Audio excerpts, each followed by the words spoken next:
बाढ़मुद्वोढु कामोह प्रमत्ता च तवात्मजा आवयोरनुरूपो सा वाद्यो वैवाहिको विधि। कर्दम मुनि ने कहा ठीक है जी महाराज, मैं विवाह करना चाहता हूँ, इसमें कोई संशय नहीं, आपने बिल्कुल सही कहा। और आपकी कन्या का जो है अभी किसी के साथ वागदान नहीं हुआ है, यानी आपकी जो कन्या है वो भी अविवाहित है, उसका भी किसी के साथ वागदान नहीं हुआ है। इसलिए हम दोनों का है ना जो सर्वश्रेष्ठ विधि का विधान है, आवयोर अनुरूपो सा वाद्यो वैवाहिको विधि, आद्यो वैवाहिको विधि, यानी सबसे श्रेष्ठ सबसे पहली जो ब्रह्म विधि है वो कहते हैं विधि से विवाह होना ही उचित होगा। विवाह मतलब ब्रह्म विवाह। हाँ, हमारे यहाँ सनातन धर्म में 8 प्रकार के विवाह माने गए हैं और उनमें जो ब्रह्म विवाह है वो सबसे श्रेष्ठ माना गया है। अगर आप मनुस्मृति पढ़ोगे, ये मनुस्मृति का एक भाग है, क्योंकि मनु महाराज खुद सामने बैठे हैं तो कर्दम मुनि ने कहा कि आपने लिखा है और आप ही जानते हो कि 8 प्रकार के मुख्य विवाह हैं, ब्रह्म, दैव, आर्ष, प्राजापत्य, आसुर, गांधर्व, राक्षस और पैशाच।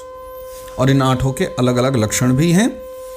तो कैसे कैसे क्या है कि अगर आपको ये पढ़ना हो तो मनुस्मृति के 3रे अध्याय में शायद ये बात आती है, तो आप वहाँ पढ़ सकते हो कि किसके क्या लक्षण हैं। ब्रह्म विवाह क्या है, गांधर्व विवाह क्या है, पैशाच विवाह क्या है, आर्ष क्या है, प्राजपत्य क्या है, देव विवाह क्या है, तो इन सब के बारे में। लेकिन इन सब में जो श्रेष्ठ माना गया है ना वो ब्रह्म विवाह माना गया है।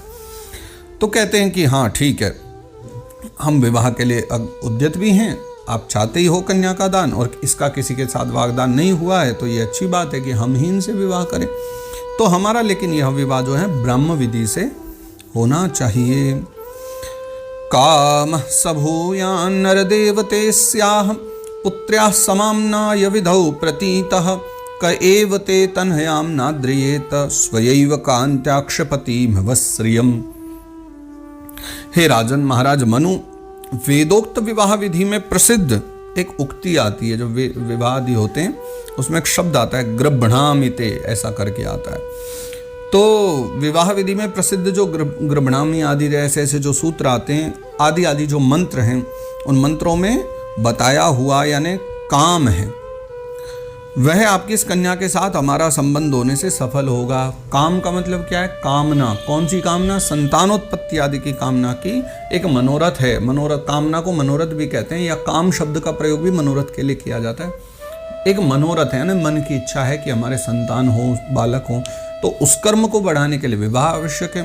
तो काम की पूर्ति जो है यानी मनोरथ की, वैसा काम मत समझिए, काम मतलब मनोरथ की पूर्ति जो है वो विवाह के द्वारा है, तो उसके लिए विवाह तो करना ही पड़ेगा। तो जो है आपकी कन्या के साथ हमारा विवाह जो है संबंध हो जाएगा तो सफल रहेगा। देखो भला जो अपनी अंग कांति से यानी अपने शरीर की कांति से आभूषण आदि शोभा को भी तिरस्कृत कर रही है, यानी उसने जो भी थोड़े बहुत या अधिक जो भी गहने पहने हैं वो गहने भी लजा रहे हैं उसकी शोभा के आगे। ऐसी शोभा है देवहूति की, तो भला ऐसी कन्या का कौन आदर न करेगा। तो निस्संदेह मैं इसका आदर करूंगा और इससे विवाह करने को राजी हूं। आगे वो कहते हैं याम हर्म्य पृष्ठे क्वणदंग्र शोभाम विक्रीडतिम कंदुक विह्वलाक्षम विश्वावसुर्ण्य पतत् स्वाद्विमानाद्विलोक्य सम्मोह विमूढ़ चेता। अब इस श्लोक में बता रहे हैं कि देवहूति का स्वरूप कैसा था, कितनी सुंदर है वो। कहती है विक्रीडतिम कंदुक विह्वलाक्षम, वह सुंदर नेत्रों वाली यह कन्या जो है ना, एक बार क्या हुआ, ये अपने महल है, जो महल की छत पर जो है ना ये गेंद से खेल रही थी और गेंद के जो है पीछे इधर उधर बार बार दौड़ने के कारण जो है ना इसके नेत्र बहुत चंचल हो रहे थे। कंदुक विह्वलाक्षम यानी बहुत विह्वल नेत्र हो रहे थे कंदुक के साथ खेल खेल करके। तो फिर क्या हुआ कि जब ये भाग रही थी ना गेंद के पीछे इधर से उधर, तो इसके पैरों में जो पायजेब थी वो बार बार जो हैं मधुर झनकार कर रहे थे। क्वणदंग्र शोभाम, बहुत ज़्यादा वो आवाज़ भी कर रहे थे। और उसी समय क्या हुआ, इसे देख करके उस समय यानी जब ये लीला घटित हुई, इसे देख करके विश्वावसु नाम के जो गंधर्व हैं वो मोहवश जो है ना अचेत होकर के अपने विमान से गिर पड़े थे। यानी ऊपर से विश्वावसु गंधर्व चले जा रहे थे और छत पर खेलती इस कन्या को देखा, तो कन्या को देखते ही वो ऐसे अचेत से हो गए, मतलब इसके स्वरूप पर इतने मोहित हो गए कि ऊपर से नीचे गिर पड़े थे सीधा। विमान से गिर पड़े। विश्वावसुर न्यपतत स्वद विमान, अपने विमान से गिर पड़े। विलोक्य सम्मोह विमूढ़ चेता, विमूढ़ चेत हो गए, सम्मोहित हो गए। इसको देख करके इतनी सुंदर थी तो भला इसका आदर हम क्यों नहीं करेंगे। ताम प्रार्थयन्तीं ललना ललाम मसेवित श्री चरणैर्दृष्टाम वत्सां मनोरुच्च पदस्वसारम को नानुमन्येत बुधोभियाताम। देखिए वहीं इस समय जो है ना यहाँ स्वयं आकर के प्रार्थना कर रही है, यानी जिसके लिए विश्वावसु नामक इतना सुंदर गंधर्व भी मोहित हो गया, वो कन्या खुद आकर के हमसे विवाह के लिए प्रार्थना कर रही है। ऐसी अवस्था में भला कौन समझदार बुद्धिमान व्यक्ति है जो मना कर देगा। यह तो साक्षात महाराज स्वयंभू मनु आपकी पुत्री है, आपकी दुलारी कन्या है। और उत्तानपाद राजा जो इतने दिव्य हैं, इतने महान हैं, ध्रुव के जो पिता हैं उत्तानपाद, ये उनकी बहन है, यानी ध्रुव जी की बुआ भी लगती हैं। ये रमणियों में रत्न के समान है ना। और जिन लोगों ने जो है ना श्री लक्ष्मी जी के चरण कमलों की उपासना नहीं करी है तो उन्हें तो इसका जो है दर्शन भी नहीं हो सकता, यानी कोई लक्ष्मी पूजा करने वाला होगा वो इसको देख पाए। ये सब आप इसको अतिशयोक्ति कह लो या भाव कह लो, विचार कह लो या उनकी महिमा कह लो, ये कर्दम मुनि कह रहे हैं क्योंकि वो उस कन्या के महत्व को समझते हैं। तो इसलिए उन्होंने इस प्रकार का भाव कहा है। अतो भजिष्येर समयेन साध्वीं यावत् तेजो बिभ्रयादात्मनो में अतो धर्मान पारमहंस मुख्यान शुक्ल प्रोक्तान बहुमन्ये विहिंस्रान।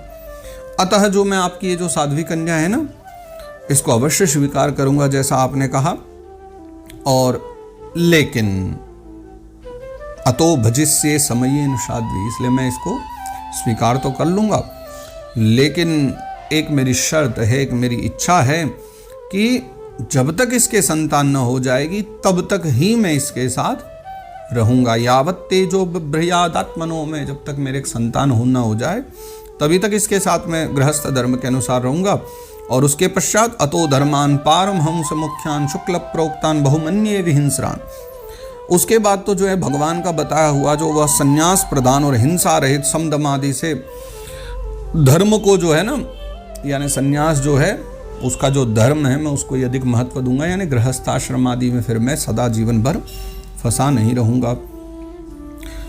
यतो भवद्विश्वमिदं विचित्रं संस्थास्यते यत्र च वावतिष्ठते प्रजापतीनां पतिरेष मह्यं परम प्रमाणं भगवान अनंतः। फिर जिनसे इस विचित्र जगत की उत्पत्ति हुई है, यतो भवद्विश्वमिदं विचित्रम, यह विचित्र जगत जिनके द्वारा प्रकट हुआ, और संस्थास्यते यत्र च वावतिष्ठते, जिनमें लीन रहता है, जिनके आश्रय से ये बना रहता है, स्थित रहता है। मुझे तो वो जो प्रजापतियों के भी भगवान हैं, पति हैं, अनंत भगवान हैं, वही सबसे ज़्यादा मान्य है। परम प्रमाणम भगवान अनंतः, मुझे तो उन्हीं से सबसे ज़्यादा प्रेम है, उन्हीं को मैं सबसे ज़्यादा मानता हूँ, वही मेरे लिए मान्य है। तो इसलिए एक संतान हो जाएगी, उसके पश्चात में फिर जा करके और उन्हीं के संन्यास में, उन्हीं के धर्म में, परम प्रमाण भगवान अनंत में मेरी गति अंत में हो जाएगी। इतना कह करके वो भी शांत हुए। तो फिर मैत्रेय मुनि विदुर जी से कहते हैं, कथा सुना रहे ना मैत्रेय जी, तो कहते हैं